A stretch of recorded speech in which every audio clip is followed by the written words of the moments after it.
Hello everyone, ngasidi khamen sinba athumba thongba uchage mayam yengminasi nong phadok chabasu sigumba khamen sinba athumba thongba yam hawi Bengali gi mawong dani in thongjai se ado aina di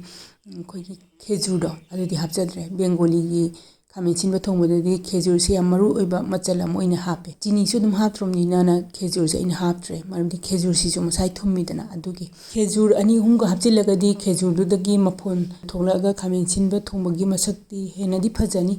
ado hapning ba min hape hapning de ba min haptre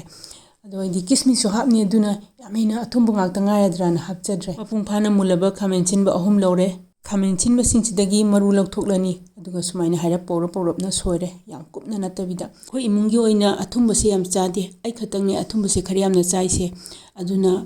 khamen sinba ahum sina chapchare subnagi chamas amom tang chabai wan khamen sinba thongba sida ngaunaba पांच पोरोन हाबदी मिथि मरु जीरा मरु हंगाम मरु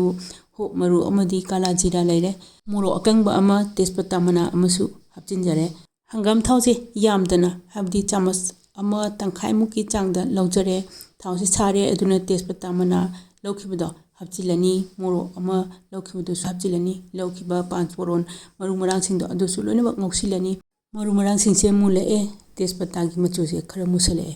अदुदी ngसागी सोखिबा khamen sinba ahumda hapchilani sing amta haptabida khamen sinba masadagi tholakpa mahisina ngahak chawrakna minute ama makhai gumba gas ki flame se medium da thamaga ngorba matungda yamdana yengang khara haphorani sumaina ising amta haptabida khamen sinba se mai masadagi tholakpa mahido kangba matam phabo ngawbasina horen khamen sinba gi hairap manam ba ma yawbudo ado koktoine sumaina ngahongdragadi horen khamen sinbagi manamdo khara namdeba hojiti ising khara hapaga amuk ngorage maramdi khamen sinba masadagi tholakpa mahida ising do kangkhre adugi ado sumaina ising khajik hapaga gas ki flame se medium da thamaga khamen sinba sina tholakku matamda adu phobo ngorani chanaba changda thum haphorani hojiti khamen sinba se phajana mulle phajana thotle adudi chanaba changda chini hape yare aigidi rock sugar misri se hapage chini se kai gumba yam thumba chaninga na khari yamna dum happy be yare aduga thumba hanthani ga di dum khara hanthana happy be idi thumba se khara hantha hangena thumna bi dum ta happy ba misri se khara hanthana dum hape aduga khoina thumna bi dum ta happy ba chini se sisina phajana mapum khana sodor ko matam da adu phobo amuk ngorani chini se sodor ko sina mahi khara amuk langlap tarani aduna ha amuk sauhandaba yaroi yam kupna soiba sing khajitang haphorge sumaina sing khajitang hapasina mahaw amuka hena henjanhale hapningba dry fruit sing happy hoba yare aidi kismis ka